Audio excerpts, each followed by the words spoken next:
What's up? This is EJ Stewart. What if I dropped 40 days, 40 nights? One, you can't do it. All you are your words. If there's anything you learned about me, I'm gonna keep it 100 with you. Every morning, every night, for 40 days. Going to be a long 40 days this year. My skill shot will hold for your city for 40 days, 40 nights. Rest in peace to all my ops. For 40 days. If I can do that, then everything will be okay. You're the guy who can't finish a sandwich. You think you can go 40 days? This isn't normal! Oh, you're wrong, brother. I'm gonna go the distance. Let's go! Let's go is right. What's up? This is EJ Stewart. You are watching and listening and streaming and all the things too. 40 days, 40 nights. We are here week 2 and we got plenty to get to on today's show. We'll be talking plenty about the NFL Divisional round.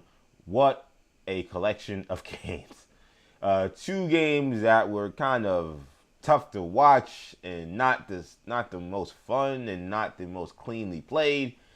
2 other ones, certified classics. So we'll talk about the Bears and the Rams, which was an absolute thriller in overtime last night. We'll get to the Bills and the Broncos overtime game from earlier in the weekend on Saturday. And unfortunately, we will have to talk about that Texans fiasco and CJ Stroud's implosion against the Patriots, along with the rout the Seahawks were able to inflict onto the 49ers. So we'll talk plenty about the NFL playoffs. We also got some college football stuff.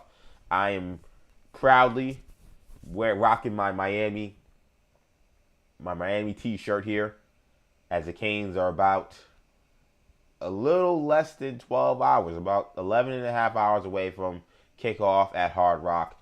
You'll have your number 10 seeded Miami Hurricanes up against your number 1 seeded Indiana Hoosiers for the college football playoffs. So we'll have full preview on that. We got some NFL coaching news over the weekend as well. So much to get to on this show. Really excited to be back with you guys here. 40 days, 40 nights. Like I said, this is a series I'm doing. We're broadcasting, by the way, live all over. You can catch us on, obviously, you can catch us on, of course, YouTube. New Generation Media is the channel. Catch us there. Make sure you catch us as well on X. EJ_Stewart is where I'm streaming live. That is my X account. Make sure you follow me on X. And, of course, you can follow me as well on Instagram, IG Live, where I just remembered to click the button so that we're going live. So we are now actually officially live on IG Live today as well. So IG Live, X, YouTube, we're streaming live here, doing this show. Again, talking plenty, including NFL playoffs, college football final, and we got obviously the coaching news from the NFL head coaching cycle. So let's begin talking about these NFL playoffs. We're going to do a recap here of some of the big news coming out of the NFL weekend in regards to these games. And what I'll say is kind of what I've been saying this whole time. And I think that this continues to be the accurate assessment of the NFL season, is that if you think you're going to find a prohibitive favorite, a team that is not flawed, a team that is by far the best team in this tournament, good luck to you. I don't think that is quite possible, to be honest. I think you're looking at a lot of teams that are extremely close, which is why I think you saw 2 games that went down straight to the wire. I think there are a lot of teams that got this far that, quite frankly, probably shouldn't have been here. And I think that we're, again, going into a weekend where good luck trying to predict, I think, what is going to happen. I know people are kind of running to a Patriots Super Bowl appearance now that Bo Nix will not play in the AFC Championship game. We'll talk about his ankle injury in just a second. But outside of that, again, I saw a lot of flawed teams. I saw a lot of teams that no one necessarily looked like the absolute favorite. And I think that's going to be reflective of these championship games, that they're going to see 2 more really close championship games. I don't think they're going to necessarily be the best played games, but this has been the NFL season. This has been like the ultimate season of parity. And to me, that parity showed itself in a major way over the weekend. So let's begin with last night's game. An absolute classic. I feel like this weekend was funny because I feel like it's one of those things where I've always had this take that bad weather football is bad football. And that I think people enjoy the visuals of snow on the field and coming down for the first 5 or 10 minutes of an NFL game, and then once they actually have to keep watching that NFL game, typically those games are terrible. And by the way, that was 1,150, 60, 70% true with the Patriots and Texans game that happened earlier in the afternoon, which also had a wintry mix that then turned into snow and had 8 turnovers. An absolutely disastrous performance by the Texans offense. The Patriots offense wasn't all that much better. That was a tough game to watch. So I felt very good about that take. In fact, I tweeted out, "Oh, this take is aging like fine wine. Are you guys enjoying this crap fest that was the Texans versus the Patriots?" Well, then just an hour later, then the Bears and the Rams took the field, and that was not a crap fest. That was not a badly played game. That was a well-played game. That was a tough game.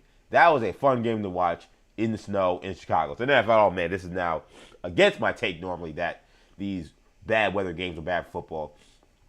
If that game is played anywhere else, I don't know if you get the level of theatrics. I don't think you get the level of excitement, and you might not get as close to the game. So that was one where maybe the snow actually definitely impacted the quality of the game, though I am, again, someone who's a staunch anti-bad weather football guy. With that being said, impressive win by the Rams. You know, those are the kind of elements that you typically do not expect the LA team to be able to survive in and play well in. And the Bears definitely gave the Rams a lot of problems. Credit to the Bears defense that I thought played a game that I did not think they were capable of. And I thought Chris Collinsworth was kind of right on the broadcast about how well their corners covered. I mean, their cornerback situation, they've had guys banged up, guys injured. Kyler Gordon, who was terrible against the Packers, turns it around. I know he's been injured. Came around, was healthy, and was awesome last night. Jalen Johnson was awesome. Tyreek Stevenson made plays. Their cornerback, their backfield, and then the guy for the game who everyone's gonna feel bad for Caleb Williams, and I do feel bad for him. But Quan Brisker, you want to talk about a guy who laid it all on the line, a guy who's an absolute stud out there. I feel bad for him that the Bears didn't find a way to win that game, because I thought he was absolutely phenomenal. Shout out to him. Shout out to Penn State, a Penn Stater there. But this, to me, was a game that was about the Rams really surviving, right? Like I think there were large stretches in this game where the Bears defense had them in the kind of chokehold that I didn't think that I expected them to have them in. I mean, Matthew Stafford is obviously a guy that played in Detroit for a lot of years and now plays obviously in LA, but he's played in the NFC North. So I expected that he would be totally fine with being able to perform in these elements. I don't think the elements bothered him. I think it was more the Bears. I think just the Bears defense. And maybe the elements bothered the receivers. Maybe they weren't getting the kind of separation they normally get. Because it felt like Stafford, even when he was completing passes, I mean, these were some of the tightest windows imaginable. I mean, he made some throws. It's like Caleb Williams' fadeaway Hail Mary, which is probably the greatest clutch throw I've ever seen in my entire life. It's going to overshadow probably 3 or 4 all-time throws from Matt Stafford, including the one to Devontae Adams that put them kind of closer to field goal range prior to the Puka Nacua catch that then obviously put them solidly in field goal range. I mean, Stafford made some absolute money throws, but this was not a Stafford game. This was again, survive and advance game. I think an unsung hero for the LA Rams is going to be Kyren Williams, who, if you remember last year against Philadelphia, he was the GOAT. And I don't mean the GOAT as in greatest of all time. I mean the old way we used to talk about the GOAT. The GOAT is in the guy that cost the team the game, because he was horrendous in the snow in Philadelphia. This guy played Notre Dame, so you would think that, like, again, weather wouldn't be an issue for him, but he was fumbling the ball, he was ineffective, and in many ways, he kind of forced Matthew Stafford to go into Superman mode down the stretch in order to give the Rams a chance to upset the Eagles in the playoffs last year in the snow. This was not the case this week. I thought Kyren Williams was great. Obviously, he scored the go-ahead touchdown, and he held on to the ball, no fumbles. He was really kind of the steadying piece for the Rams when a lot of the guys disappeared. Devontae Adams literally disappeared. He had one catch, and then he was out for the rest of the game until he made that crazy catch at the end of the game, which shows, again, him coming up big down the stretch. But he was on a milk carton. I mean, he was like he wasn't out there. And then at one point, he literally wasn't out there because I thought he got concussed. I was surprised he came back into the game because he got hit on a play that then became extremely controversial because it wasn't the exact same play, but it had similarities to the controversial play that we'll get to a little bit later in the Brandon Cooks McMillan catch / interception, and now that was all of the rave yesterday. The last thing the NFL wanted and needed was to have a play similar to the Brandon Cooks play have to be called on the field, and of course it went the other way. So that leads Bills fans to continue to go into a level of hysteria that they already were in, and it just gets a little higher there. So Devontae Adams, in many ways, was on a milk carton. And Puka Nacua, who the Rams have a problem with this, and I don't know if they have the same problems against the Seahawks. It seemed like against the Seahawks, Nacua was able to do whatever he wanted. But I thought in this game, and I thought also in the last game, where they'll start the game going to Nacua, and Nacua will be making all these plays. And perhaps maybe I'm not giving enough credit to the defenses that are making the proper adjustments. But it also feels like then the Rams will go like 2 quarters without throwing the ball. And they're throwing to Parkinson, they're throwing to all these other guys. And I'm like, why? When in doubt, drop back and throw the ball to Nacua. I don't know why they go. It's almost like the game gets too easy for them sometimes. Oh, the game's too easy. Let's run the football more, or let's just throw to some of these other guys, see if they can get touches. Like, no, this is the playoffs. This is do or die. There is no holding back. There is no pitch count when it comes to, we don't want to target him too much. You should be going to Nacua as early and often as possible. And again, the Bears probably deserve some credit defensively because I think they were awesome. They were, again, the secondary was phenomenal. They got pass rush. They played well. They played their best, probably the best defensive game of the season. I haven't obviously watched every Bears game, but considering they were not necessarily one of those teams that were ranked high when it came to yards allowed, scoring, and all those different things. They obviously were very good at taking the ball away. That's why they are where they are. They are a team that can take the ball away. But that was not the case last night. It wasn't about the takeaways. It was about their ability to just get the Rams off the field on third down. And again, some of that you gotta give Dennis Allen credit, and they were killing them on those corner blitzes. But the fact that they couldn't find a way to consistently get the ball to Nacua for large portions of that game was stunning to me. So I didn't quite understand some of the Rams coaching in this game, and I seen Sean McVay get a little bit of heat for this. He does tend to get tight when he has a lead. He does tend to kind of, I think, become very conservative.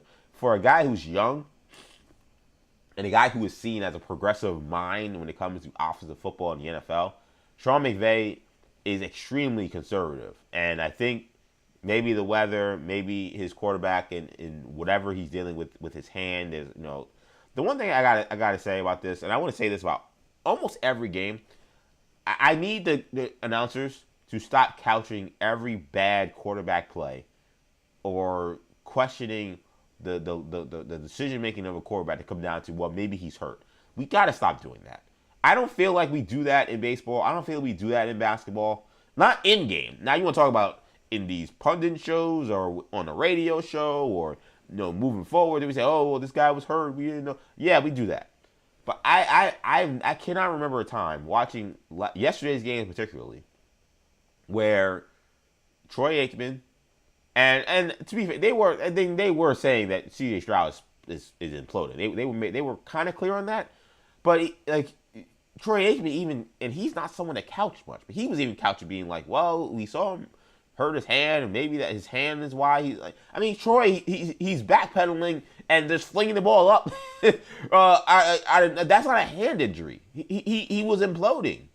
I mean, there were throws that Stroud was making that was so ridiculous to even bring up his hand to me was ridiculous. And Stafford, again, last night, a couple of throws get away from him, and Chris Collins was like, well, I mean, maybe it's that finger. I don't know. I'm like, come on, man. He could have just made a bad throw. These guys aren't perfect. This is playoff football. There's guys breathing all over him. Get a defense some credit, or just say the guy made a bad throw. We don't need to couch every single commentary with, oh, well, I need to figure out what, maybe he was hurt, and maybe that's why he's not playing well. So that was bothering me a little bit. But Stafford was ready and was money when he had to be, when Caleb made the interception that, in my opinion, I thought both him and DJ Moore were being blamed. I saw Moore, because and Collins jumped on it. I mean, Moore did not run a good or strong route, obviously. I don't know if he didn't think the ball was coming to him for some reason. Why, I don't know. Given the play and given the route tree, it seems like it's very obvious he'd be the guy getting the ball. I don't know why he floated so far up the field. It's almost like he was running towards the safety, not towards the empty space that was there. So there are a lot of questions about why DJ Moore did what he did. And I think a lot of Bears fans that are kind of hoping that this is the end of DJ Moore's time in Chicago, because this is a guy who, when he's on bad teams, puts up huge numbers. This year, the team was a lot more balanced, had a lot more talent overall, and he had his worst year. So this was not a DJ Moore. And DJ Moore made some good plays in this game, but that was a terrible moment for him. So he obviously does deserve blame. I also think Caleb Williams deserves blame too, because I don't think that when you're the quarterback, and to me, you should be able to see that the guy is not running to the right spot.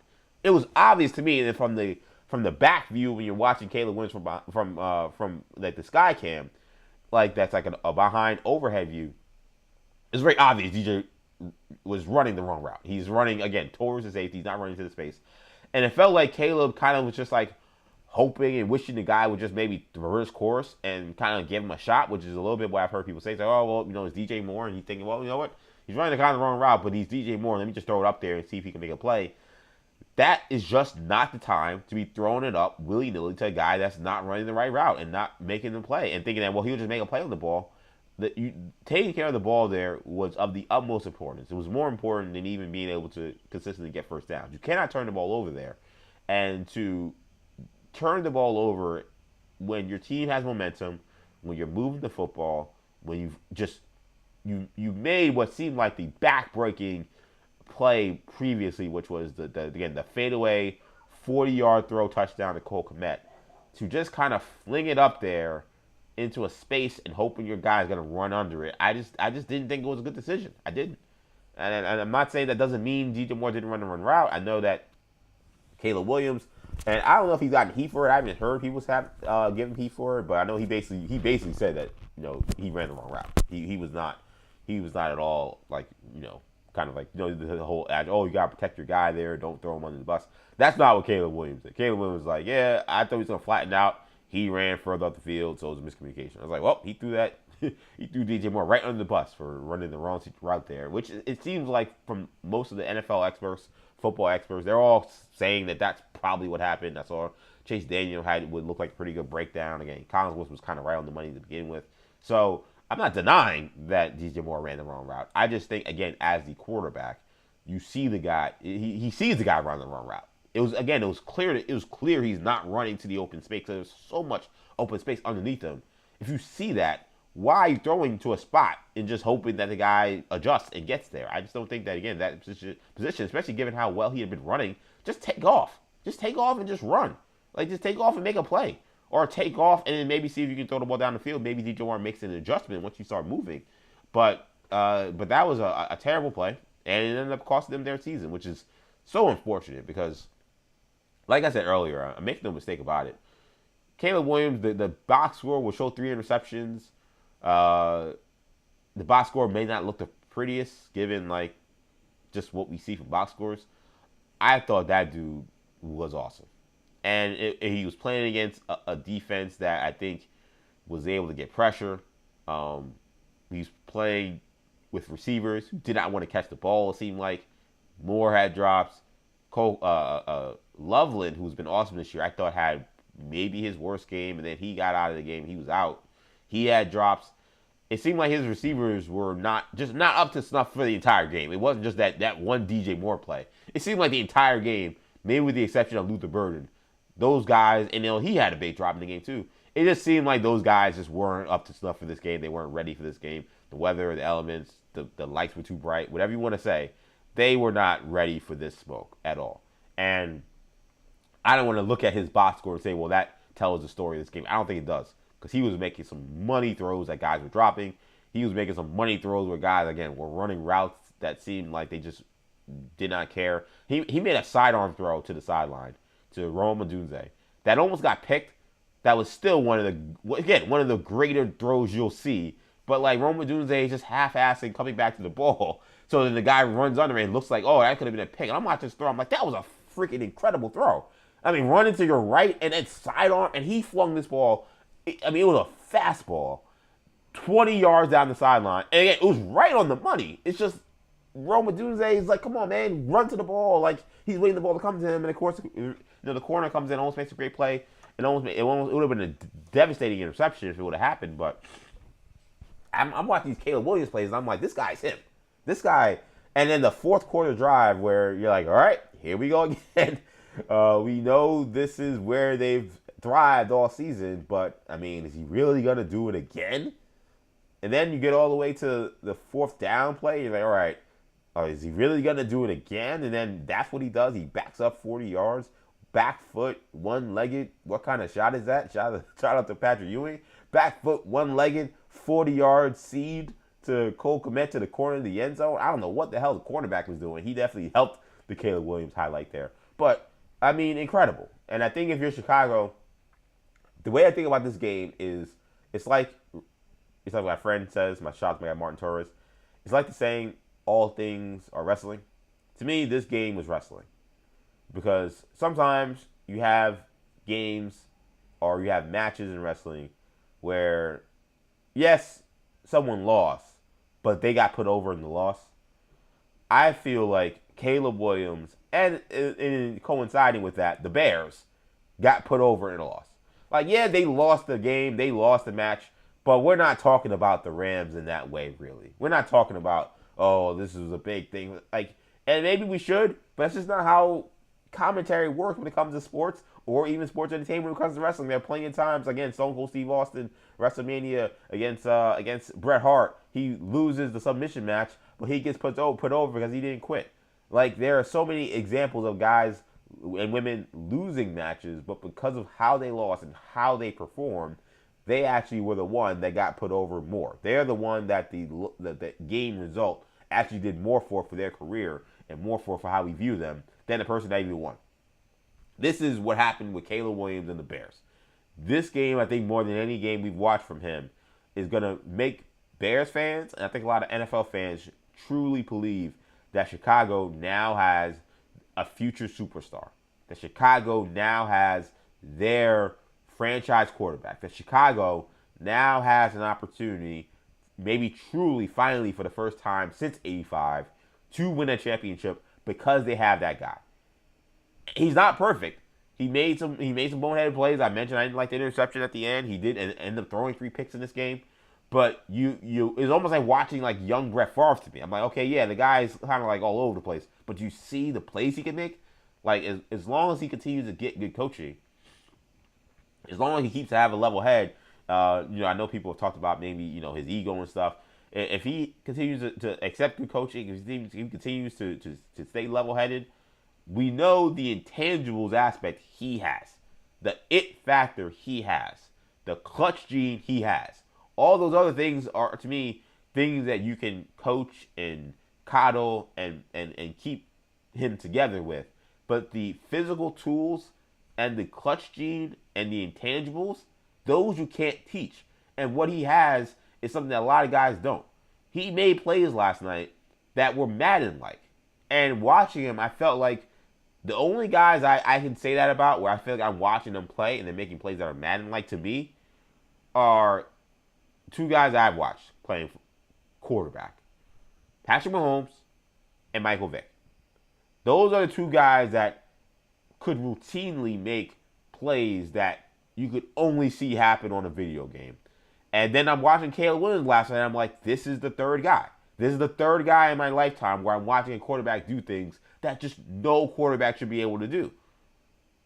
So you got this kind of guy as the guy that's going to be leading your team down the foxhole for playoff appearances and big games for the next 10 to 15 years.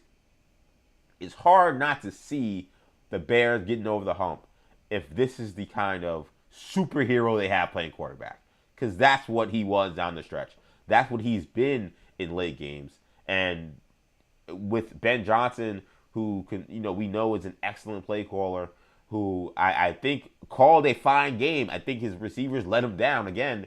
I didn't think he was a problem in the game. It feels like the Bears, for the first time, they should have a lot of optimism. They should feel really great about their team. They're going to be able to fix some of the issues they have defensively because they have not spent a lot of money on that side of the ball. And when they do, and when they kind of figure out who the right collection of skilled players are, the Bears are going to be an absolutely tough out. They are a truly a fun team and fun season. Again, one of those games where the loser gets put over more than the winner, because I was way more excited about what I saw from the Bears than what I necessarily saw from the Rams. But it will be the Rams that move on. They will go on to face the Seattle Seahawks. So the Seahawks, they just trounced the 49ers. This was not a game. This was pretty much over before it began. Literally, I mean, the first play is a kickoff return with Shaheed for a touchdown, and it was all systems go from there. And I think this was, if you're the Seahawks, the best case scenario. You get out to the early lead, you're able to get up big on the Niners, which allowed you to control the game on the ground, and the Niners had no answer for stopping the run. So when you have a quarterback who's dealing with an oblique injury, and obliques are very difficult for quarterbacks, especially because of all the torque they put on their body in their midsection when they're making throws. This is not the kind of game you probably want Sam Darnold having to throw the ball 40 times with. And good news for the Seahawks, there was no way he was going to have to throw the ball 40 times against this 49ers team. 49ers clearly too shorthanded. Offensively, because of the injuries, they did not have a lot of teeth outside of Christian McCaffrey against a Seahawks defense that showed why they are indeed elite. The stuff that the Niners were able to get away with against a crumbling Eagles team that was, more at odds with each other than they were against any opponents, they were not going to be able to get away with against a divisional opponent that they were now seeing for a third time and twice in 3 weeks. They weren't going to be able to get away with it. I actually thought I had Seahawks winning, but I thought the Niners would cover. I actually thought Kyle Shanahan would have something up his sleeve to make this more competitive, but it clearly he didn't. They ran out of things. They ran out of any opportunity for this to be a game. So they had nothing. They went as far as they could. I think you got to look at the Niners season and you say, hey, this could have been a season where we went 6-11 and we're the 10th pick, and it would have been kind of a nothing burger season. Given the injuries, I think people would have, I don't know if Niner fans would have accepted that, but I think larger football fans would have understood. They didn't do that. They found a way to make this an interesting game, or an interesting season rather, not this game. An interesting season. They were able to win a playoff game kind of against all odds on the road in Philadelphia. So you got your moments out of your season. And now you say, okay, listen, some guys got some great experience. They got to play in the playoffs. We showed that we're still one of the teams in the NFC that definitely are a team we reckon with. We just can't do it if we only have half our guys. If all of our stars are banged up or out, at a certain point, we're not going to be able to beat great teams. So they went up against a team that is a great team in the NFC, and they got smoked.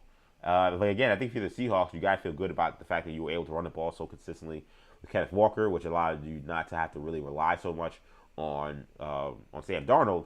And because, Sam Darnold was dealing with an oblique injury and he didn't have to take as many hits, didn't have to make as many throws, you hope that, another week of rehab and rest, and that maybe next week he feels better than he did this week. Coming back from an oblique injury just days after you actually had the injury occur is not good. I can't imagine he was feeling great. I know that Kyle Shanahan was like, well, they got the total. He took that Toradol. I knew he'd be fine. I assume Toradol is a painkiller. I don't even want to know what kind of stuff Sam Darnold had to be injected with in order to play in that game. So, but Shanahan seemed to know exactly what guys would do for something like that. So he said once he took that Toradol, I knew he'd be able to, be good by kickoff and he'd be good for the game. But again, 17 passes, not a lot there. He made good throws. He was good. He was good in the game for what they asked him to do. But because the game got so out of hand so fast, they didn't have to ask him to do very much. It's still a good moment for him. I mentioned that this was going to be a big Sam Darnold moment. There's so much about his career where it seems like just when things should be ready to go right for him, they always go wrong. I said when I saw that game day, I don't know if this is Schefter kind of just cooking up a little drama going into the game, but game day, they're like, yeah, man, this guy hasn't thrown. The Seahawks have no idea what it's going to look like, and they're making sure Drew Lock is ready for this game. I'm like, are you serious? Sam Darnold may actually miss this game. I know he said that he fully expected to play, but the Seahawks apparently were not as confident as he was. I'm like, man, Sam Darnold, he's the Eugene of the NFL. The character Eugene from Hey Arnold, who was a jinx? who, again, everything always bad happened to him. Everything that could go wrong will go wrong. I'm like, this guy is the Eugene of the NFL. He got the same red hair. He seems to be a jinx. Every team he goes to, things go wrong. And here we are now. He's about to play in a playoff game against a team that's totally banged up, a team that he should be able to exploit. And he's a number 1 seed. This is an opportunity to show that he truly is the star player that we all thought he could be coming out of USC. And the guy can't play potentially because of an oblique injury in practice. It was just non-contact. Not like he did anything crazy. He just went the wrong way and pulled his oblique. I mean, how can you get more unlucky? I don't know if you can. So I'm looking at this guy, and I'm like, this guy is, again, the freaking Eugene of the NFL. Again, good for him that he was able to get out there and play. But I'll be curious about next week. Next week now, we have the game. Rams at Seahawks. This is the fitting NFC title game. It felt like after watching the thriller that these two teams played just about a month ago in Seattle, that felt like these are the two teams we probably need to see in the NFC Championship game, if we're being honest, in terms of just like how crazy the game was, how wacky that was, how much impact it had on a eventual playoff race, where essentially knocked the Rams out of an opportunity to get the number 1 seed and put the Seahawks in pole positioning through extreme controversy with that fumble recovery in the end zone on the 2-point conversion. I mean, that was awesome. And in overtime was incredible. I think we kind of forget how awesome that overtime was. It was just a great game. So this being the NFC title game is not surprising. These have been the 2 best teams in the NFC, in my opinion. So I'm not surprised that this is where we're at. I think with this game, this will really be the Sam Darnold test. And I know, again, I said last week was a big Sam Darnold test. But given, again, how the game ended up going, I think you had to say, okay, let's get to this next game where this is the team that's really giving them the problems. This is the team, when you look at that defense and what they did to him in the playoffs, and then what they did to him earlier in the season when the Seahawks traveled to LA, and then what they were doing to him for 3 quarters in Seattle. Sam Darnold has never played well against this team.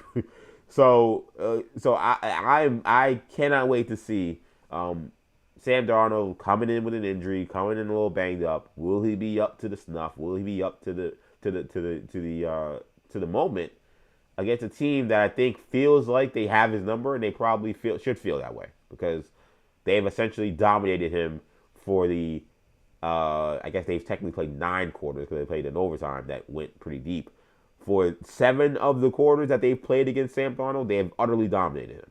So I cannot wait to see how Sam Darnold responds and how the Seahawks respond in this game. I think it's going to be an awesome game. I cannot wait to see that atmosphere in Seattle next week. So let's get to these AFC games.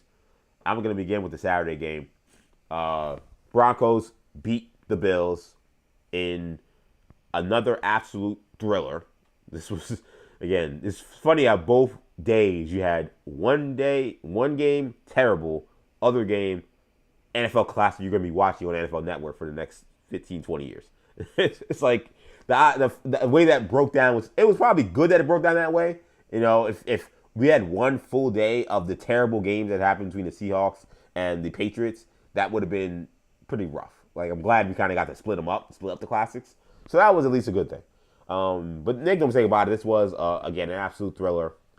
Broncos win. Josh Allen, 4 turnovers in this one.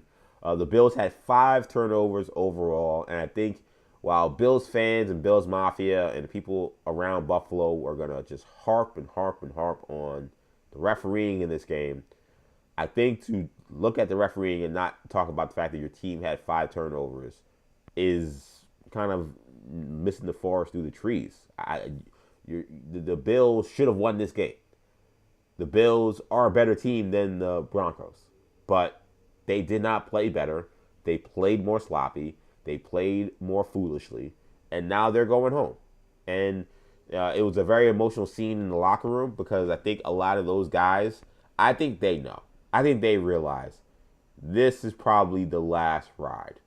And I think the reason why they were so emotional is because of that. Because they've had postseason losses. I know some people are saying, oh, that might have been the worst one. Nothing will be worse than 13 seconds. And I love it. We've asked my good friend Maggie Gray from Maggie and Perloff Show, who's a super Bills fan. We've asked her about the worst losses, and she's kind of like hemmed and hawed. I think Usually when we try to pin her down on the answer, I think she typically will go with the 13 seconds. But to me, that to me, there, unless you want to talk about the Super Bowl matches, there's no other playoff loss that can compare to that. So I can't look at this game where your team did not play well and say that this was the worst loss. You just lost. You got outplayed. You got outplayed by a team that you had no business being outplayed by. I know it's on the road. I know they have a tough defense, but the Bills put themselves in a hole and then thoroughly outplayed them in the second half and were unable to get across the finish line. But there was a lot of emotions. Everybody was crying. Here is Josh Allen, emotional after the loss, feeling like a lot of this, because of the 4 turnovers, is on him. Let my teammates down tonight. Your emotions normally aren't this emotional for us. Is what has brought this on? It's just missed opportunities throughout the game. It's been a long season. I hate how it ended, and that's it's going to stick with me for a long time. Yeah, here's more on Josh Allen talking about how the turnovers made it impossible to win this game for the Bills.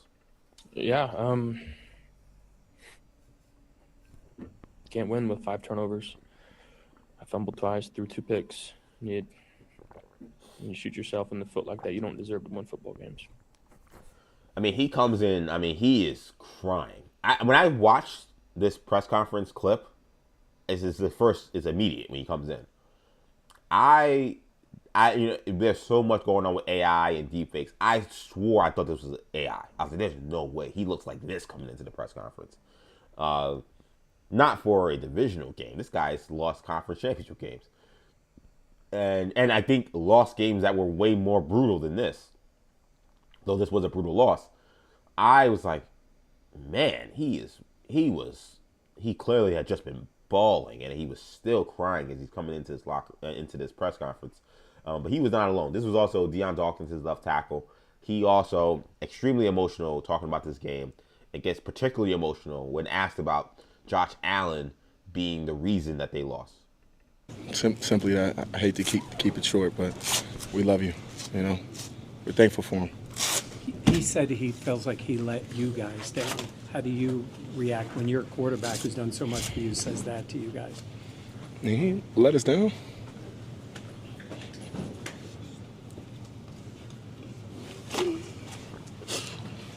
Thanks, Tim. Yeah, that was it. He said he didn't let us down, and he could not say anything more. He just started crying. And you could hear the sniffles, you could hear the tears, and he just turned away. He's like, that was it. He couldn't talk anymore about this. He was extremely emotional. Brandon Cooks, who we'll talk about plenty in this segment because he had a big part in this game, also feeling terrible for 17. You work so hard. Personally, just so thankful to be a part of this. And I look back and like, man, what can I have done to be able to alleviate some of that pressure from him? You just love this game so much, and when you come up short like this, it's gonna sting for a long time. There's no, next week. Just love it. This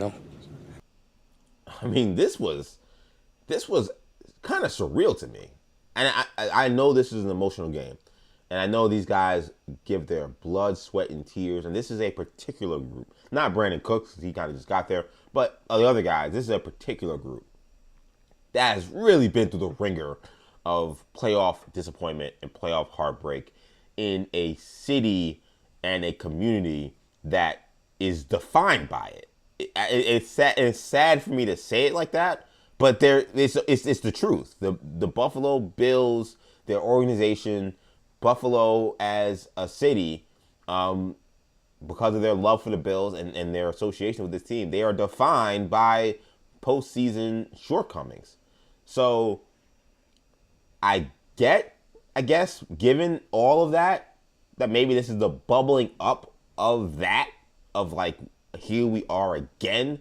There's no Mahomes, there's no Burrow, there's no Jackson. It's just a bunch of second-year guys and some suspect QBs, and we get bounced in the divisional round because we turned the ball over 5 times in a questionable interception. Like, I guess I get it. But again, I for a team that I think should look in the mirror and say, man, we just didn't get it done. I was surprised at how emotional they were about taking this loss, just because I've seen them take, I think, worse losses much better than they took this one. But the reason why I think they're feeling this way, because I don't know where the decree came from. I don't know if it came from ownership, Pagula. I don't know if it Bean. I don't know who. I feel like word got around to this group that this is your last ride. That if you guys don't get it done and get to the Super Bowl this year, people will be out of jobs. It may be the coach. It may be the general manager. It damn sure will be a lot of you players. I think they all knew that this group that I think genuinely really enjoys being together, genuinely enjoys being a part of the Buffalo Bill community. I think genuinely it feels prideful for what they've established, being one of the best teams and organizations in the NFL. I think knowing that this is the end is why they were this emotional. So from that standpoint, it makes more sense. But it was in all the Bills reporters, people who were in that locker room were talking about, it was a surreal scene in that locker room. It was like a funeral. People just angry and despondent and crying. And then again, typically maybe sometimes once you get to the guys getting the interviews, once you get the 10-minute cool off, that some of this will calm down. It didn't. It was just as emotional as I guess that time was for when Sean McDermott was addressing his team. So we got to get to the two monster elephants in the room. So number one, we got to get to the Brandon Cooks play. Well, there's three. There's Josh Allen's play. There's Brandon Cooks and the interception. And then there's Bo Nix's injury. Let's begin with Brandon Cooks. I can go all different ways. I'm going to start with Brandon Cooks. When I tell you, I'm still legitimately stunned as just how much of a controversy this play is. I'm sorry. I don't understand it. I don't understand it. And Bills fans, I'm putting them aside. You're a fan of a team. You're going to try to see things your way. You've been through all the heartbreak. You feel like you're always getting screwed. And you just, trust me, you play Patrick Mahomes every year. You probably are getting screwed. So I'm putting you to the side. I'm not addressing you. Tough loss. I'm someone who always complains about refs. I have no beef with Bills fans who want to complain about this play, even if I think I vehemently believe they're wrong, and they're 1,000% wrong about how this play was officiated in terms of being the wrong decision. I don't agree with them at all, but I don't have any beef with them. I am surprised by how many of the kind of non-Bill fan, NFL fan, and how much of the NFL pundit was trying to make the case that this should have been ruled a catch by Brandon Cooks. It was stunning to me. This, to me, was clearly an interception. Because we've seen this play over and over again. Now I'll talk about some of the things that have bothered me in terms of the conversation about this play. Number one, you cannot, this is not like a guy getting his foot down in the end zone or his foot hitting the sideline. This is not the kind of play that you can solve the answer to with a screenshot or a still.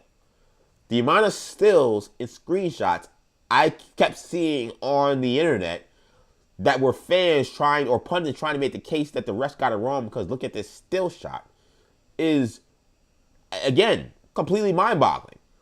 If we were doing still shots to tell stories of the NFL and its history, you would do a still shot to show Eli Manning being harassed and grabbed by 5 Patriots and say, well, this is a sack. Clearly this was a sack because look at this picture. I mean, if we saw we saw a still of, whoever the guy was in the Raiders that recovered the fumble that was, and eventually the tuck rule from Tom Brady, and looked at the still and said, well, obviously this is Raider football, you would not tell the story. Or again, as much as we hate the tuck rule, if you tell the story of a Tom Brady holding the ball in his hands, getting it knocked out, and say, well, this shows that this was a fumble, you're not telling the story of how that happened. This is not the kind of play where you can point to a still and say that this is why this should be judged in this way. You can show me any still you want from Brandon Cooks. If it's not the still of the guy holding the ball at the end, then it does not matter. It doesn't. You have to play the play in, I don't even like slow motion, but at least slow motion to make your case. You cannot make your case with a picture. It's utterly ridiculous, and I cannot believe this has happened over and over again. So stop with the pictures. I don't care that his knee was down. I don't care that he had a back down and the ball seems to be more in his possession. Those don't matter. The refs, you want to argue about the rules? We can argue about the rules. I'm totally fine talking about rules and changing rules. I'm fine with that. I'm all good with that. I'm fine with that conversation. But the rules are the rules. If you are going down with the ball, not in a football move, but you're catching the ball and you're coming to the ground, you have to survive the ground. It's simple. It's clear. It's obvious. If you hit the ground and the ball is no longer in your possession, it is not a catch. Where is the controversy about this? What am I missing? He hits the ground, the ball immediately pops in McMillan's hands. Immediately. It's not like, it wasn't like, they were on the ground, they were wrestling with it. Because we've seen that before. And I hate those plays. Where a guy goes to the ground, he has the ball, and then they wrestle with it, and then the guy grabs it, okay, was there. No, the play had ended. That was not the situation, and that's why I hate the slow motion. Because to me, the slow motion also is kind of like misrepresentative of how fast that was. I mean, you watch it in fast motion, he hits the ground, the ball comes up immediately, and McMillan has it. When you're going frame by frame by frame, again, it's almost like the stills. It's almost like you're trying to then stop a play prior to when it's happened. Or right when it's over, rather. You're trying to stop a play prior to when it's over. The play was not over the play is only over until they go down and he has the ball in his hand still. He just did it. He did. The ball was in the other guy's hands. And like people keep saying over and over again, if that play happens and Brandon Cooks has all the same things that happened, he catches the ball, he's going to the ground, and he has possession for 3/4 of the way down. If all those same things happen, and the ball pops out and hits the ground, there's not one person who would argue that should be a catch. So how is him going to the ground and the ball popping in someone else's hands, how is that still a catch? How is that not an interception? It's a freak play. It's a great play by McMillan to stay on it. It's a freak play. It's an unfortunate play. It's terrible luck. Like, it's just terrible. And I think if McMillan's not there, he probably holds on. But I don't know. That's the only thing I don't understand from Bills fans. Not that they're arguing about the call. I don't understand why they don't got more smoke for Brandon Cooks. This guy, his entire career, has been dropping big catches in big games. And this is what he does. He did it for the Rams. He's done it for every team he's played for. A play where he's got the ball in his hands to potentially win the game, and somehow he can't hold on. This is Brandon Cooks. This is his career. He's doing it again, and yet all I hear are all these excuses about all this other stuff. That, to me, is the only part from the Bills side that I don't quite understand. I haven't quite figured out why their ire is not turned to, man, Brandon Cooks, you got to hold on to the freaking ball. You got to. This is a chance to go to the AFC Championship game. This is a chance to potentially get your team in position to go to the Super Bowl. The AFC's wide open. Josh Allen throws a perfect ball. You got to catch it, man. You got to catch it. That ball can't pop into McMillan's hands in that situation. That is just a loser play. It's a loser play. That is not coming up big in the clutch. It's not coming through when your team needs you the most. It's coming up small, which is what Brandon Cooks has done for so much of his career. So to make this about the refs and the decision making and not about if that guy just comes down and just holds onto the freaking ball, the Bills are going to the next round. That's what that story should be about. The story should also be about, beyond that play, which I do not understand the controversy about because it was clearly an interception. Also, the conversation, if it's not about Brandon Cooks coming up short again, no pun intended, it should also be about Josh Allen. Who, I'm sorry, I said last week I was picking the Broncos to win. And I said I picked the Broncos to win because I thought that Sean Payton was a better head coach than Sean McDermott. And while I will say this, I was actually thinking about it over the weekend. I was like, Sean Payton has actually had some terrible game management moments this year in games that they've won. Like, It ended up not mattering, but like just the process was terrible. Going for it on fourth downs and throwing the ball when he shouldn't. He has some weird stuff with game management. So I know I said he's great at game management, and he has been in the past. This has not been a banner year for Sean Payton when it comes to game management. But put that aside. I said that they'd win because I thought Sean Payton would be is the better coach and would be better in those moments. Sean McDermott is not why this team lost. And in fact, Josh Allen played so poorly, they may have to keep Sean McDermott. Because I don't know how you could look at that man in the face after what his defense did to the Broncos in the second half where they essentially shut them out. And Josh Allen is fumbling the ball crazy, just throwing the ball left and right to the other team.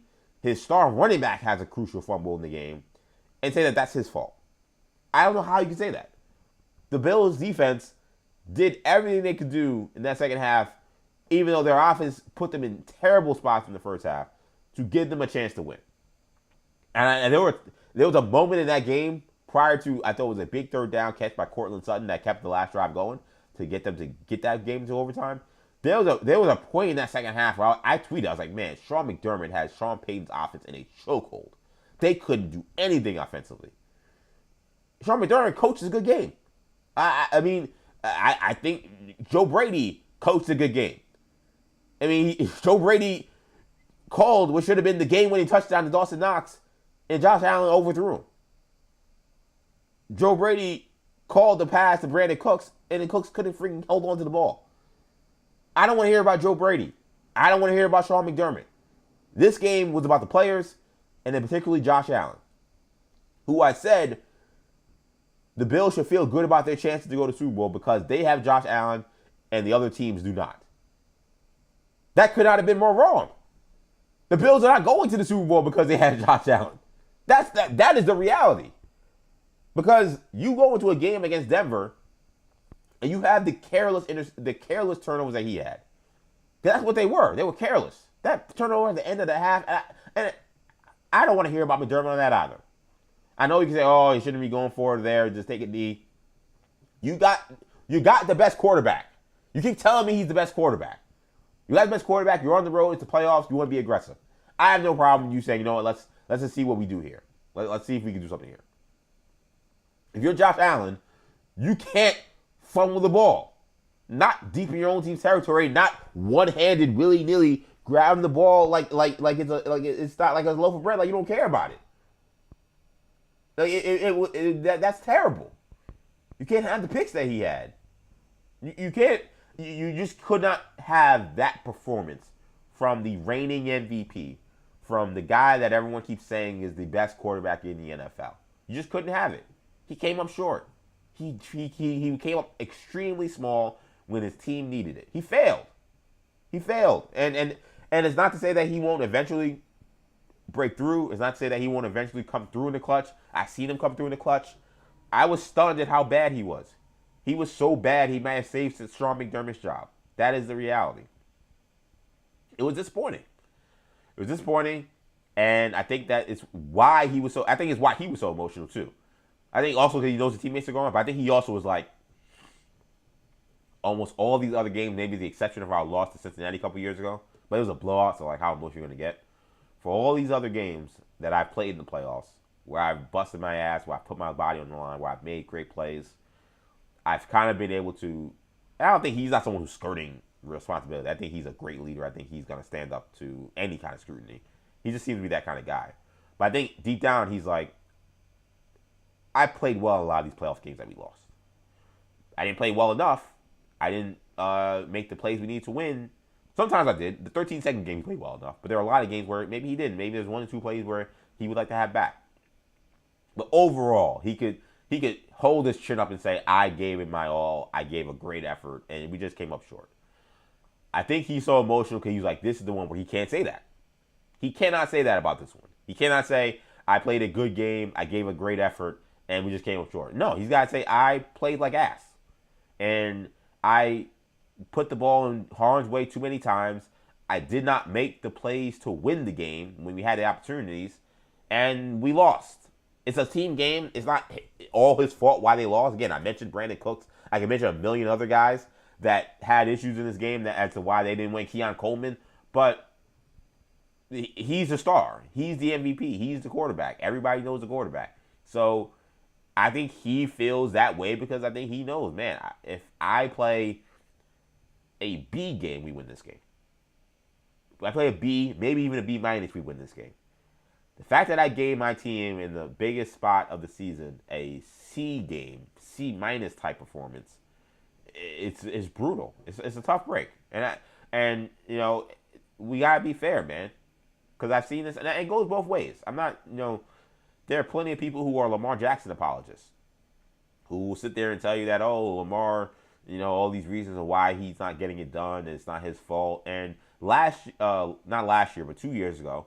Last year, I thought he had a terrible first half, but he was great in the second half, and his guys couldn't catch the freaking ball. Mark Andrews was a disaster in that game. But, I mean, 2 years ago when they played against Kansas City and people wanted to make excuses for Lamar Jackson, I said, no. I love Lamar Jackson. He's a great talent. He's a great player. He seems like a good leader. This guy came up small. He came up short. He played terrible when his team needed him to play well. There is no excuse. So there's those Lamar Jackson people who will apologize for him, and that's, you know, unnecessary. He's already a superstar. I don't think he needs your coddling or your protection. I think we should call out things that are unfair, but when he comes up short in the playoffs, you have to talk about it. And the same thing comes for Josh Allen, because these guys seem to always be pitted against each other. You know, it's like these guys are battling for the number 2 spot, because we all know who the number 1 guy is, Patrick Mahomes. So now, yesterday, it was all these people defending Josh Allen, and then the Lamar Jackson people were like, whoa, wait a minute. Why are you guys defending Josh Allen for that performance? And that also is wrong. There is zero defense for Josh Allen's performance on Saturday. He was awful, and he came up small. You know, I don't know what else to say about it. He didn't perform. It's disappointing. It's really disappointing because, again, I love both of these guys, by the way. I mean, if you're a Jets fan, I don't know how you don't do anything but just like I don't fanboy Josh Allen. He's on a division rival. But in terms of just purely just like being like, man, that dude is him. That dude's a star. That dude is an awesome player. I don't know how you don't look at Lamar Jackson and Josh Allen and be like, man, I wish I had that. Like that's how I feel when I watch those guys play. So I don't have a dog in the fight for either guy. But for me, someone who I said, man, that guy is him. He's a superstar. That guy is going to win a championship for the Bills. I've said that. That was terrible. It was a terrible performance. Extremely disappointing. I'm stunned by it. I did not think he would play that poorly, even against a great defense, against Denver Broncos and Sean Payton and on the road. I didn't think we would see that. I thought we would see a much cleaner game from Josh Allen because he hasn't thrown a lot of picks of late. He hasn't thrown a lot of picks in the postseason of late. So for him to be that sloppy, it was terrible. And I think, again, the heat that he has seen for that performance, I think is totally fair. So I know we've done a lot of Bills. We got to talk about the Broncos before we get to the final game, which was the Patriots and Texans. So Broncos win. It's a win as big as King Kong, to me. Like, I will get to the injury, but prior to the injury, Josh Allen comes into your house. I think most folks really don't believe in your team. I think most folks think like Broncos, Bo Nix, really. They're really going to win the AFC and get to the Super Bowl. And to turn over Josh Allen the way they did, to overcome what was, at times, a Bills offense that was extremely productive. As bad as Josh Allen was, and that's kind of why this game also is like kind of like a real gut punch. As bad as Josh Allen was, Bills moved the ball. James Cook ran roughshod over the Denver Broncos. Josh Allen still was able to put up quite a bit passing yards in this game. There were a couple of throws that he made that weren't completions that should have been completions. Again, the Brandon Cooks. There was a play on the sideline that ended up being incomplete. I mean, Bills' offense turned to just moving the ball. That's why I said you can't blame Joe Brady for this one. The offense was great. They scored 30 points, and despite 5 turnovers, they had 28 first downs. They had 449 yards of offense. So, I mean, again, if you're the Broncos, you found a way to survive all of that, and you still win, you should feel great. You're like, oh my gosh, we survived. The Bills giving us everything that they had, and they made a few mistakes. We forced a few mistakes, and we played well enough to give ourselves a chance, and we won the game. So you got to feel amazing. And then 5 minutes later, you hear your quarterback broke his ankle. And you're like, what the F? Are you freaking kidding me? I mean, when I saw this tweet come down from Schefter, Bo Nix out for the season, I was like, he has to be hacked. This doesn't make any sense. I watched him finish the game. How is he out for the season? And then he broke his leg. I'm like, when did that happen? He was playing again. When did this? He broke his ankle. When did that? He walked off the field. I saw him on the sidelines. He didn't seem to be getting any medical treatment. What is going on? And then obviously it was confirmed because Sean Payton came out and said it. So that's why they got that. That's how they got the information. But I mean, that is brutal luck, and it really sucks. Because we'll talk about the Pats in a second, but we were setting up to see, all right, the two, second-year, first-round quarterbacks out of the AFC duking it out for a trip to the Super Bowl to make, the one guy to kind of reach a level of stardom as we truly try to really usher in a true kind of changing of the guard, which I've said this season has been about as well. I've said this season is about a couple things. One, parity. Two, changing of the guard. And this has definitely been that in many ways, and to see Bo Nix versus Drake May in a do or die, win or go to the Super Bowl kind of atmosphere would have been electric. The fact that we're not going to see that, it just sucks as a football fan. It really sucks because Bo Nix, he played better than I thought he would play this game. Was he perfect? Again, no. Bo Nix is never going to play perfect. That's a spoiler alert for anybody watching the Broncos. This is going to be a lot of hit or miss stuff. It's going to be stuff where you're like, oh my God, what is he doing? But he's growing on me, man. He really is. He's tough. He's athletic. He has a knack to make the big play. And I don't think he's ever going to be a guy like, I know Sean Payton says he's a future MVP. And maybe he is. I don't know. I don't know if I see that. He's a Pro Bowl guy, for sure. He's a star quarterback. I don't know if I see MVP. But what I was going to say is I don't think he's ever going to be what Drew Brees was in Sean Payton's offense. I don't think you're ever going to see a guy who's going to be super efficient, high completion percentage, and just kill you with paper cut after paper cut after paper cut after paper cut. I don't see the Broncos offense with Bo Nix ever operating like that. But I do see them winning a lot of games. And I do see them having big moments. And I do see him coming through in the clutch. I see it. And I've been reluctant to see it. I've dissed the Broncos a ton this year because Sean Payton's not my cup of tea for sometimes how he handles himself outside of, on the sidelines. But make no mistake about it, he's done a great job with this team. And Bo Nix and how he played in that game, and especially as the boa constrictor really started to tighten in that second half. Because they couldn't do anything in the second half. And for that final drive to get the ball and move them down the field, to complete those third downs, to get them in position to hit a game-winning field goal, Bo Nix deserves a ton of credit. So it sucks that he's not going to be able to play. So now you got Jarrett Stidham. I don't know what to make of Jarrett Stidham playing in this game. People seem to be way more confident than I am that he's just going to play very well because Sean Payton is his coach. I don't know about that. Again, what evidence do I have that Jarrett Stidham in a playoff atmosphere, in a playoff game against a very good defense that is excellent at turning you over, and an offense that he's playing for that's not great. Again, you watch the Broncos offense in that game. Not that efficient. They're kind of Cortland Sutton or bust offensively they can be at least for some long stretches. He really was nowhere to be found for most of that game until the end. They don't run the ball with any consistency. They're not a great offense. So I am not nearly as convinced as other people that Jarrett Stidham is going to play well. I do think the Broncos defense, with how Drake May is playing, still gives them a chance because Drake May has been so sloppy and so turnover prone, and now he's going on the road for the first time in the playoffs. And I think he's already shown that he has been uneven in terms of how he's been approached these playoff games. I'm not convinced that we're going to get a great Drake May game. So Stidham, as long as he doesn't completely throw up on himself, I think he gives him a chance. This confidence that someone may have that he could actually go out there and play great. That I don't quite get.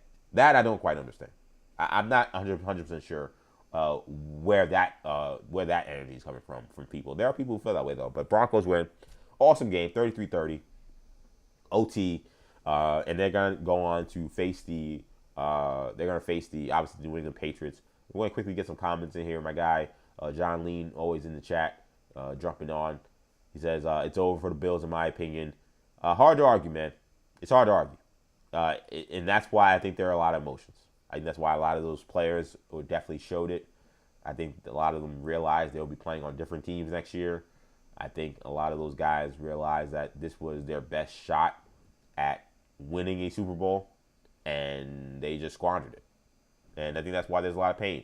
And I'm a Jets fan, so I'm not gonna sit here and say I feel terrible for them. I feel terrible for them maybe as humans. I definitely don't feel terrible for them as sports athletes. I feel like good. I don't want to see a Bills Super Bowl with their division rival. That's not what I'm trying to see. But as humans, yeah, I mean, it's obviously for a team that's been too much heartbreak. I think you do gotta feel, something, I guess, about how that season ended. So yeah, I think it's over. I agree. I think that if they win a Super Bowl, it's gonna be with a collection of different people. I'm not gonna say that Josh Allen will never win. I will never go that far. I think he's too good. But I do think that if something's gonna change, it's gonna be with some different people around him. I think maybe this year they go big game hunting for a receiver. I think some of these guys on defense that have had a lot of years to make an impact and be a difference maker, that they haven't been able to get them over the hump. Even though, again, the defense, I don't think was the reason why they lost that game. I think some of those guys may be out. And I think that the coaching and the general manager, which is what John Lee put there in the chat as well, that's going to be fascinating, man. It's going to be fascinating. Like I said, I'm not saying Sean McDermott shouldn't be fired or that Sean McDermott, there aren't reasons to move on from him. I just think, and not that this matters necessarily to billionaire NFL owners or front office folks, but I just don't know how you sit that guy down in your office, stare down the barrel in his eyes and say, we lost this game and you're going to have to wear it after what happened in that game. There are so many other playoff games where Sean McDermott, absolutely, I would have been able to sit him down and said, pack your bags, man, get the hell out of here. I would have had no issue.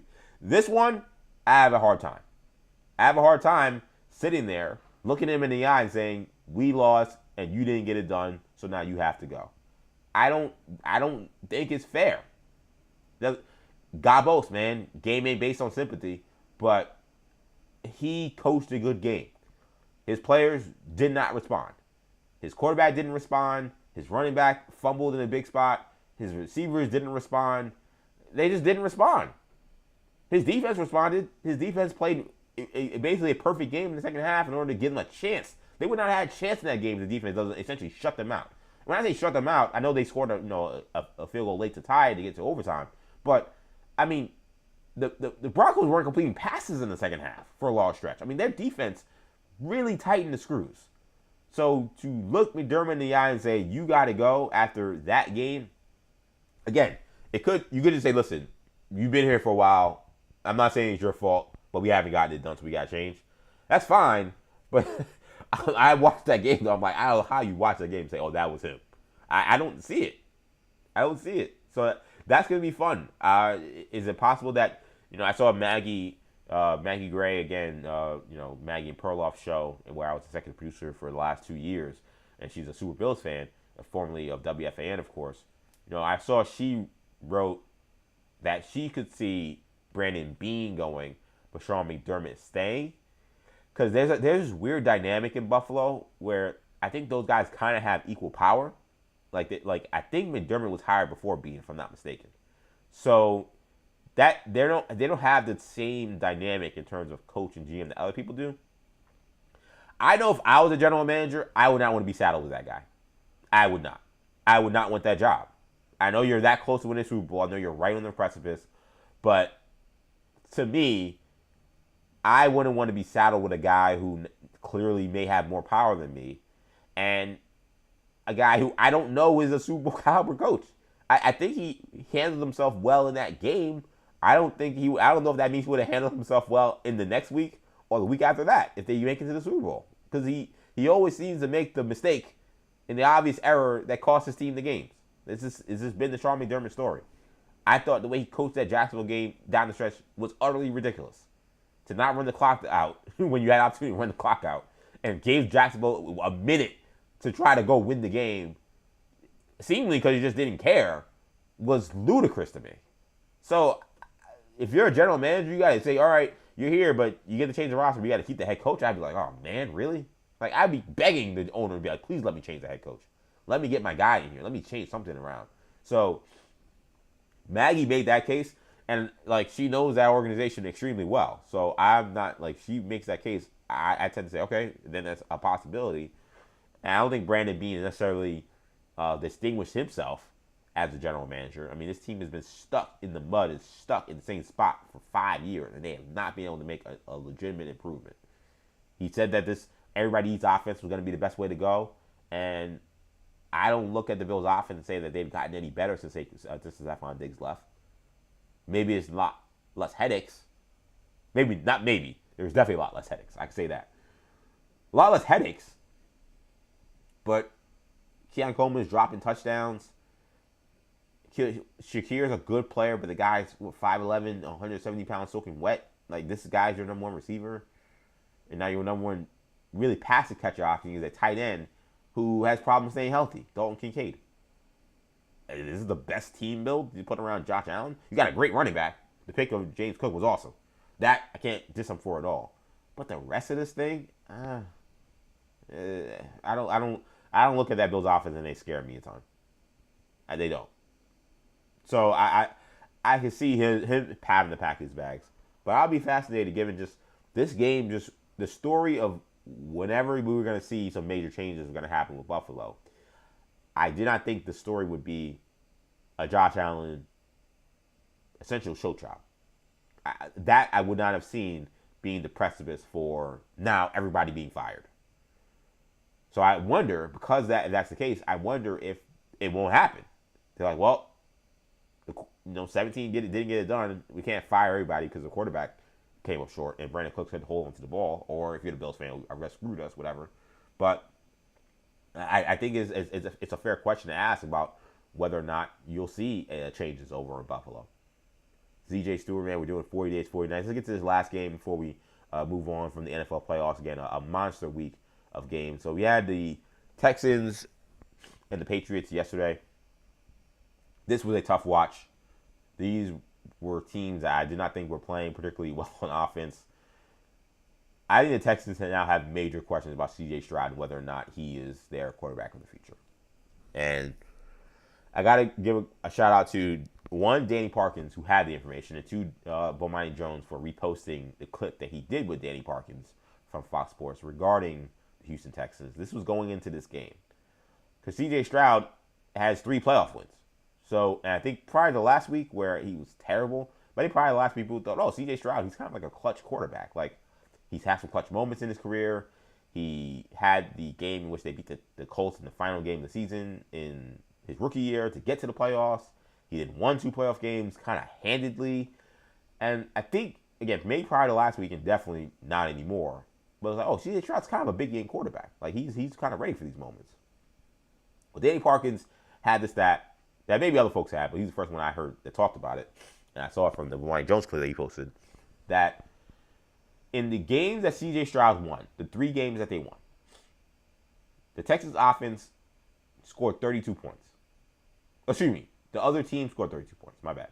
The other team scored 32 points combined. So that's Browns, Chargers, and now Steelers in the last 3 years in a row.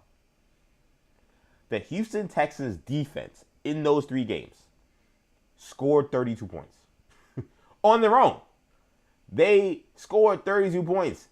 Run backs for touchdowns.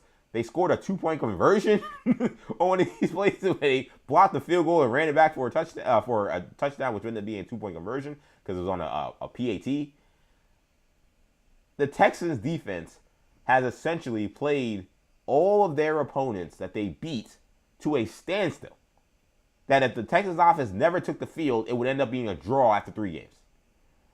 So how we view C.J. Stroud as a quarterback in these big moments maybe has been inflated because of wins being a quarterback stat, quote unquote, while we're not actually looking at the story of those games, which they always were about the defense. Which, I mean, again, time kind of, we move on from time, we kind of forget certain things. That was 100% the story of those games. I remember the Browns game, Joe Flacco was throwing the ball left and right, and they were just running it back for touchdowns. Justin Herbert, he was a disaster last year, and the Texans, who were expected to be runaway underdogs, ended up coming up and winning this game. And by the way, I got to stop here. I got happy. I don't normally do this, but and shout out to my brother Kendall because he's on the text, and I got the text here, and we were just talking about the Buffalo Bills and their future. Just want to check it out for myself, make sure we got this information correctly. Shout out to my brother Kendall. He actually was on night 5 of 40 Days and 40 Nights. He's a brilliant guy, brilliant football mind, brilliant basketball mind. But if this is correct, and I'm gonna check this one more time just to make sure. It looks like we have already big changes happening in Buffalo. So let me get this information correct. And yep, we have it official here. I'll share it on my screen and hope you guys can actually see this. But it has been made official, or will be made official very, very shortly. This is per Adam Schefter, a screen that is not black. There you go. According to Adam Schefter, Bills have fired head coach Sean McDermott. So Sean McDermott is toast. He is done. He is no longer going to be the Bills head coach moving forward.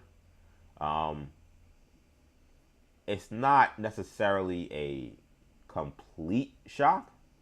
I mentioned earlier in the show, I kind of wondered if he may survive because Josh Allen played so poorly. He did not. And again, I think that is why, again, we talk about the emotions in that locker room in that game. I think it makes sense. I think it makes sense now. I think they knew what we all, I think, knew, which was this was probably going to be, if Sean McDermott did not find a way to get his team to the Super Bowl, that they would probably make a change. They're making the change here. I'm extremely fascinated by whether Brandon Beane is also going to be potentially out of a job. I don't know that information obviously yet. This is all coming in right now. Sean McDermott has indeed been fired by the Bills. I have a tweet here. I know my screen, I think, seems to be frozen, so I'm going to actually go back. But you do see, obviously, a tweet there from Schefter. There's another tweet from Schefter here that says, the Bills never made the Super Bowl under Sean McDermott with Josh Allen as QB, losing once in the wild card round, 4 times in the divisional round, twice in the AFC Championship game. So no other details from Buffalo, from Schefter, other than that Sean McDermott has indeed been fired. So shout out to my brother Kendall. He was the one who sent me the text. Maybe he's watching the stream, so maybe he's like, hey, let's get this information to EJ while he's on live, because I know he's talking about Sean McDermott a ton. But I see Ian Rappaport now also has it. He said, per the insiders, I'm just looking to see if there's any other information. Yeah, no other information in terms of if Brandon Beane, the general manager, is now gone.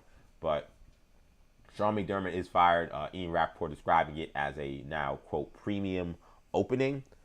I am very fascinated. If you're John Harbaugh, are you kicking yourself? Being like, man, I went to coach the quote unquote, the guy who we hope is going to be next Josh Allen, when I could have just coached the real Josh Allen if I waited a couple of weeks. Or not even a couple of weeks, a couple of days. I could have waited a couple of days. I'm sure John Harbaugh would have been a top candidate. And I think a lot of these other guys who are, talking to these other people about jobs, they're probably thinking, whoa, slow the phone. Yes, I know Miami Dolphins and Las Vegas Raiders. I know you badly want to coach, but you're going to have to hold on until I hear what's happening over there in Buffalo. Because if I got an opportunity to potentially, coach in Buffalo, coach, obviously, a team that's a perennial Super Bowl contender, that's a much more appealing job than your job. I don't think there's going to be any more appealing jobs than what we got in terms of this coaching cycle. This is definitely one of the premium openings, and that's why we've talked about it a ton, and I've said it on this show pretty much since I've been doing it 40 days and 40 nights, that I listen to what these insiders say and these scoopers say very carefully. And what I kept hearing over and over again was this idea that, well, yes, these are the openings, but we also have to see the results of the playoffs. That kept saying it over and over and over again. And like people kind of just kept forgetting it and just like not listening. I listened to everything. So I kept hearing every insider that broke this down, whether it's Jay Glazer, Schefter, Rappaport, whoever you want. They all kind of kept saying the same thing.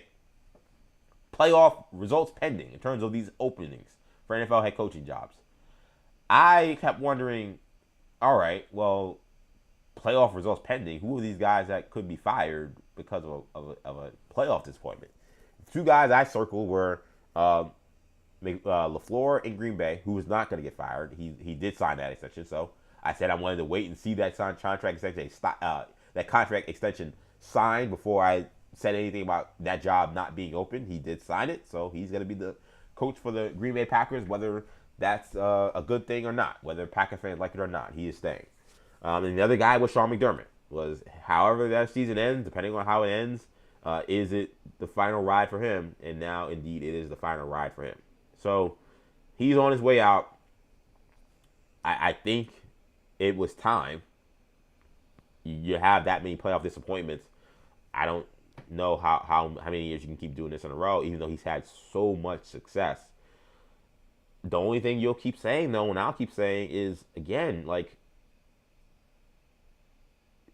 it's crazy he got fired in this way.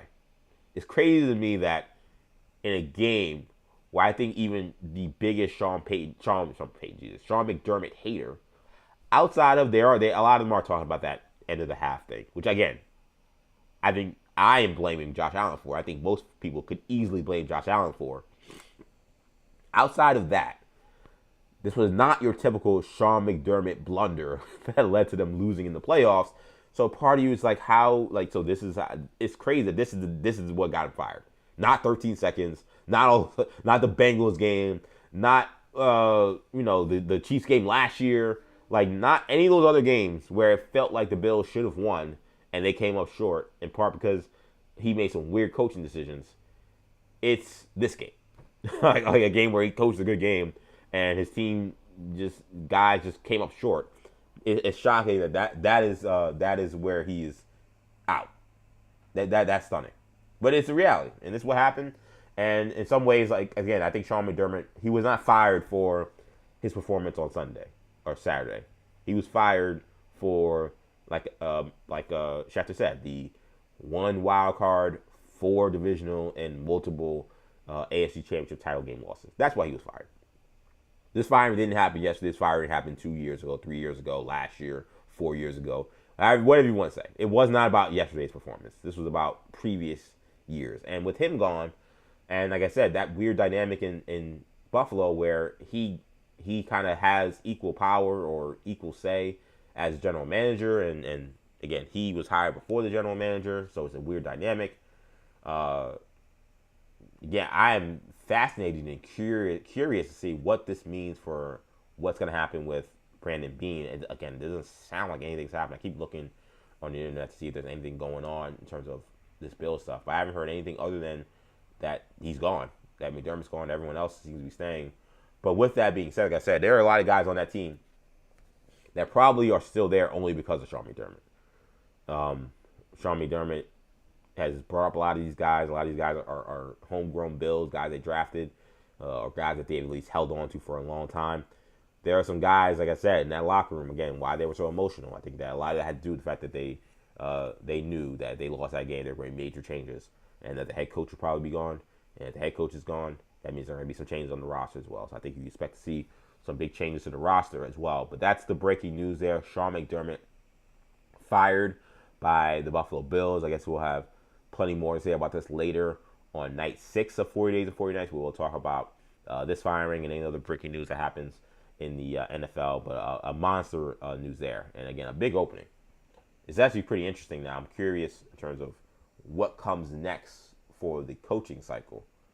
Because who becomes a top candidate in Buffalo for this job? Is there any way Brian Daboll becomes a candidate?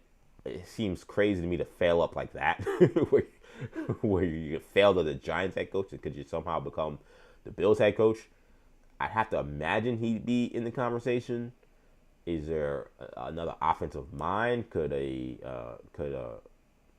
what's the guy? Cliff Kingsbury? Could he be somebody that they consider in Buffalo? You want to see Cliff Kingsbury maybe, coaching Josh Allen and them coming together with his explosive offense and what he can do as a head coach offensively. It's a weird coaching cycle. Obviously, the biggest fish that's going to be around until he decides to come back is going to be Mike Tomlin. Does Mike Tomlin want to coach in Buffalo? I would be stunned if... I don't think he's going to coach. I watched those pictures and that video of him enjoying his... It looked like his daughter's volleyball game or wherever he was at. He was at NC State. I've never seen that man that happy. He looks just overjoyed to not have to be working in the NFL anymore. That didn't look like a guy that was ready to get right back into the fray. So I am not expecting that he's going to be up for this job, but he is going to be the biggest fish that's available. But yeah, this is a weird situation. Again, there's Mike McCarthy, who I think is become extremely underrated. Does he become available? Or he's available, but does he become a top candidate for that job? He's kind of like the offensive version of Sean McDermott. Like, he's kind of like I kind of said before, he kind of has this dopey disposition that I think actually hurts him, because people I think like, to be honest, he's had like blunders too. It's not like he's just coming out of nowhere. But I also think he doesn't necessarily explain himself very well. He's not the most like buttoned up in terms of just like press conference, and he doesn't look the part sometimes. You talk about the quote unquote central casting.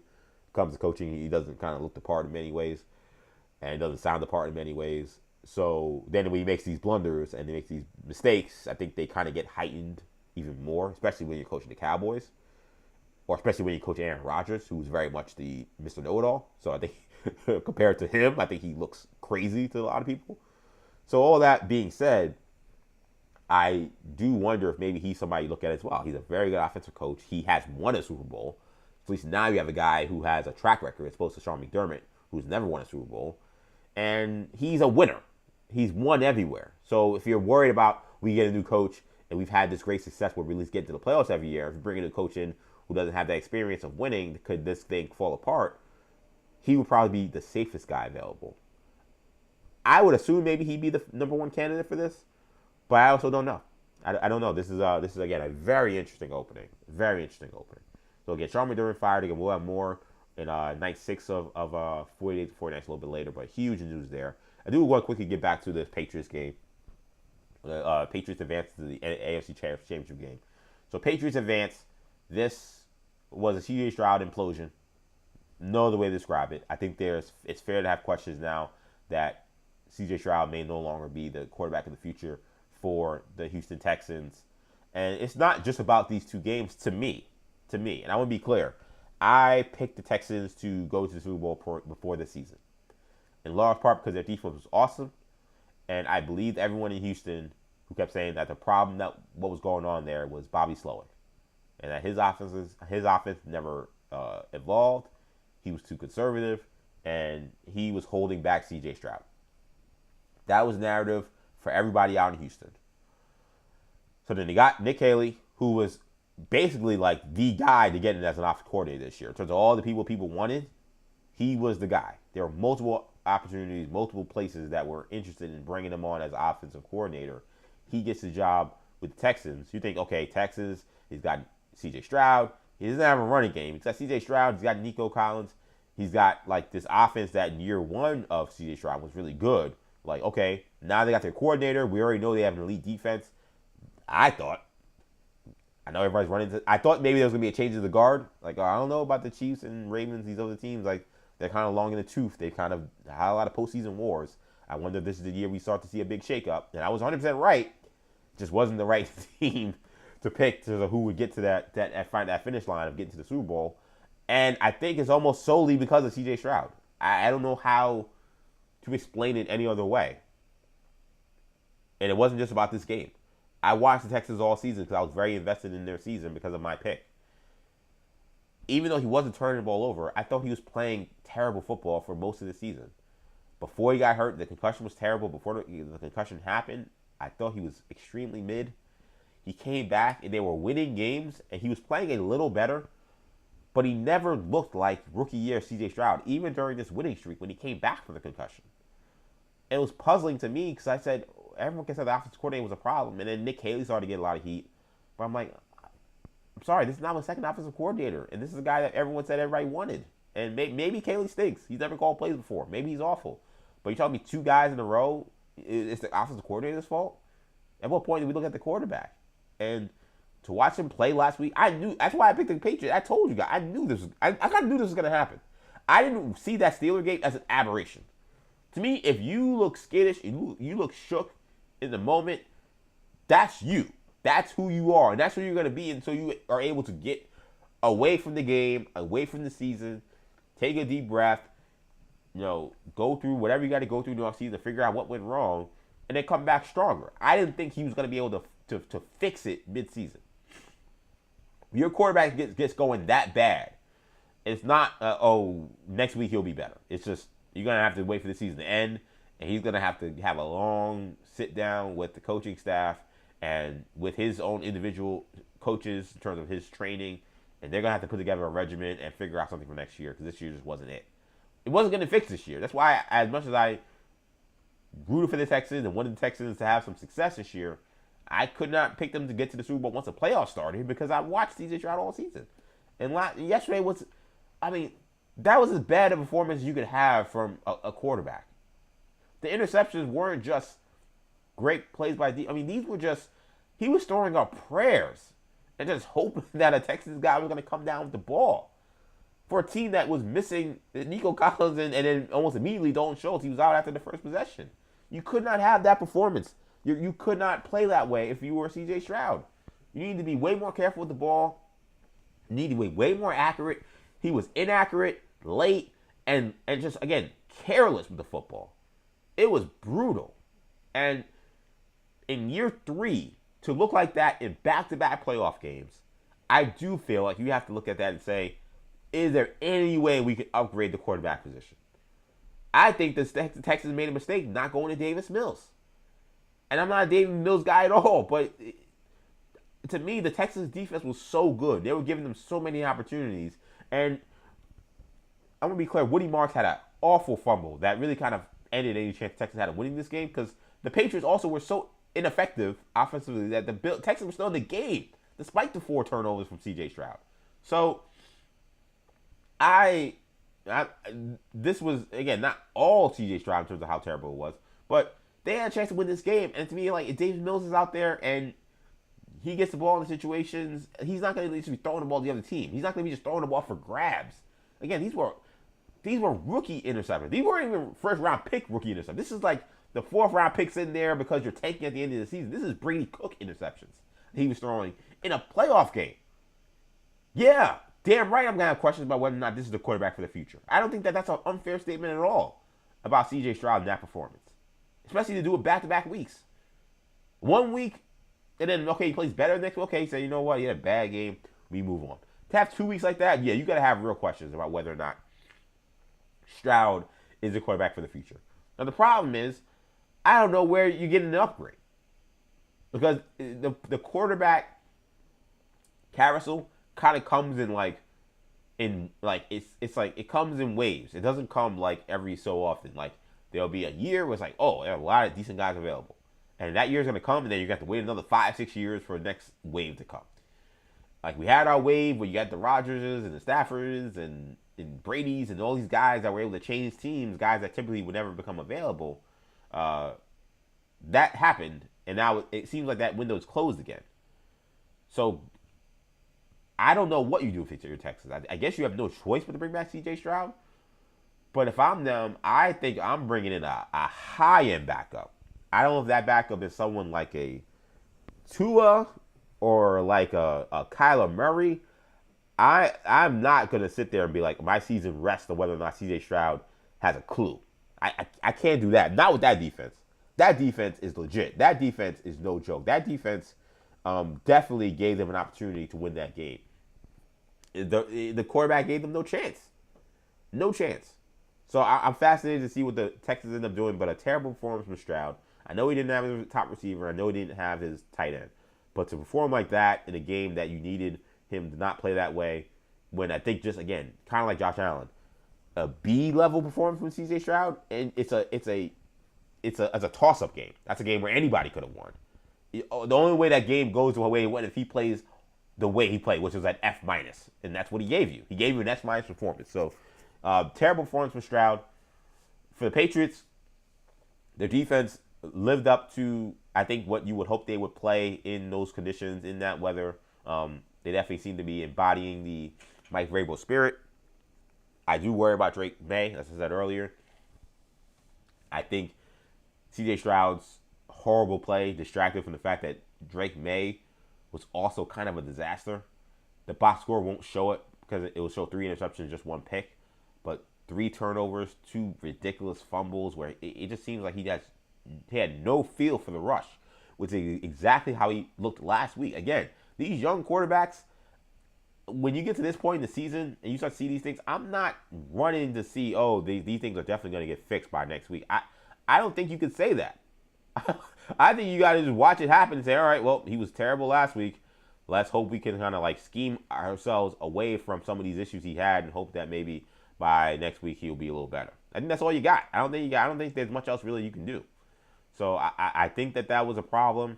I don't think if you're a fan that you should feel great about what you're seeing from C.J. Stroud. To be honest, again, I think he's kind of in many ways he's fortunate that he's been able to get by with some of these performances.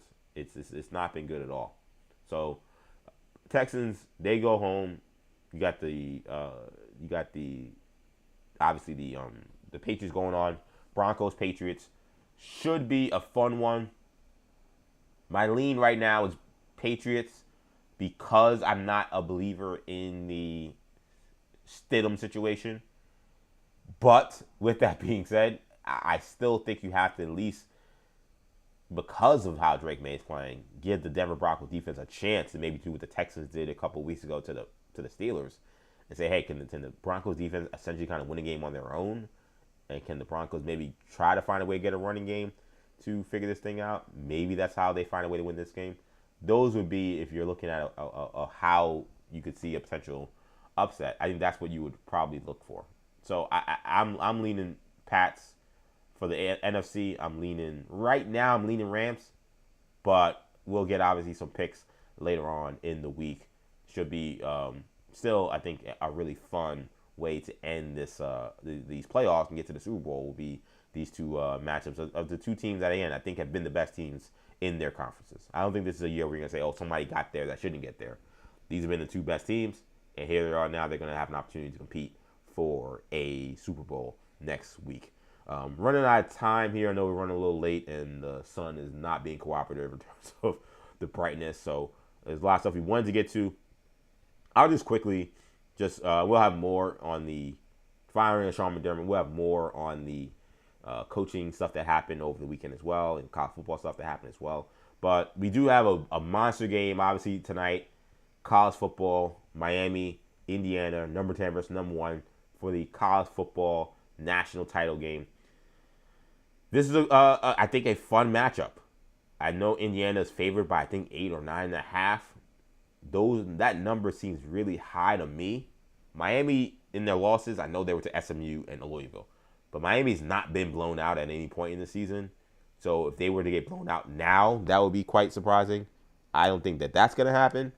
But Indiana's been a juggernaut. Indiana's been a well-oiled machine. So if the Canes are going to win, it's going to take their absolute best effort to win this game. I think you're going to see a close one. Some of the things I keep an eye on, and we'll break this down a little bit more later. But I think some of the things I keep my eye on. I keep my eye on, number 1, can the Miami offensive line hold up in pass pro against the Indiana Hoosiers pass rush? The Indiana Hoosiers pass rush doesn't necessarily have NFL first-round picks on there, but the games and schemes that they run to confuse other offensive lines, it causes a lot of problems. And Miami, who has a great offensive line, which is so funny because so many people, like Miami fans, have been talking about this all year, and so many people have been poo-pooing the fact that the Miami Hurricanes have this great offensive line, and now everyone's like, oh snap, I guess they were right. Like, yeah, we've been telling you that the Miami offensive line is legit, and that they've been able to protect the back, and they've been able to run the football, and that's why they've had so much success. This is probably the first matchup since the Texas A&M game where they also had some issues in pass pro as well. This and Texas A&M are the only two games all year where I have kind of grave concerns about whether or not they're going to be able to protect Carson Beck. I didn't have that many concerns about Ohio State, even though they had NFL pass rushers, because, again, the Miami Hurricanes and their offensive line is legit. But Texas A&M confused Miami's offensive line. They blitz a ton. They run a lot of games, and they were successful for most of that game. They were not successful in terms of Miami, in terms of figuring them out really until the very end. Miami can't wait till the very end to figure out this Indiana pass rush. Indiana's offense is too good to think that you're going to just shut them out the way they did Texas A&M. So the Indiana pass rush versus the Miami O-line, something I'm watching. Also watching, and we'll get plenty to Miami's offense later on when we talk about this game tonight.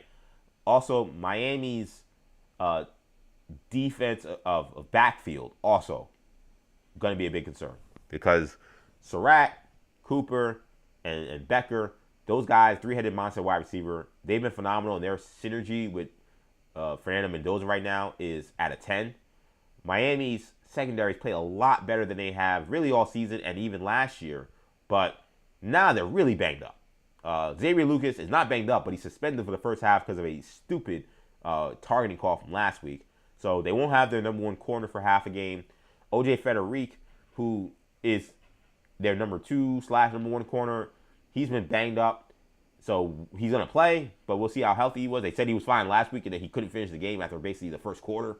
Damari Brown is questionable. So they had some problems in their secondary, and Indiana's receivers have been excellent. So I would have big questions as well about what happens with that.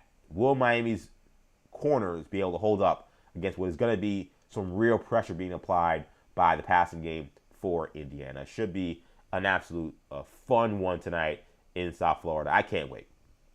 I can't wait at all. I think that's the place to leave it, though. That's where we're going to leave it here, man, because we got the breaking news with Sean McDermott being fired. So we'll save some of this other stuff. We still got to talk some Titans narrowing down their head coach search. We had a head coach being hired in Kevin Stefanski, so we'll talk plenty about that. But I think this is a good place to leave it, man. So I want to thank you guys so much for listening to this edition of 40 Days and 40 Nights. Again, this is my show. We're doing twice a day. 1, 8 a.m., 1, 6 p.m. Streaming, talking sports, pop culture, all the things I love, superheroes, hip-hop music, wrestling, all the things that I love, I bring to this show.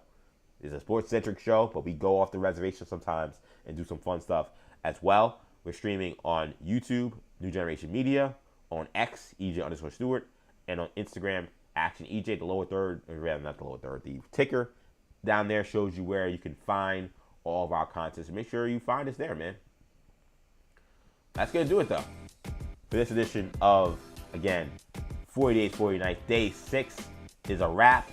Night 6 comes at you later. I guess we should call this day just the 6th. You got Night 6, Day 6, 6 p.m. start for Night 6. We'll preview more of the college football final. We'll get some other breaking news, including, again, more commentary on the firing of Sean McDermott a little later. But that'll do it for now. Again, appreciate you guys so much for enjoying this ride we're on. We're going to keep it going. Again, it's EJ Stewart. I'll see you guys later. Peace.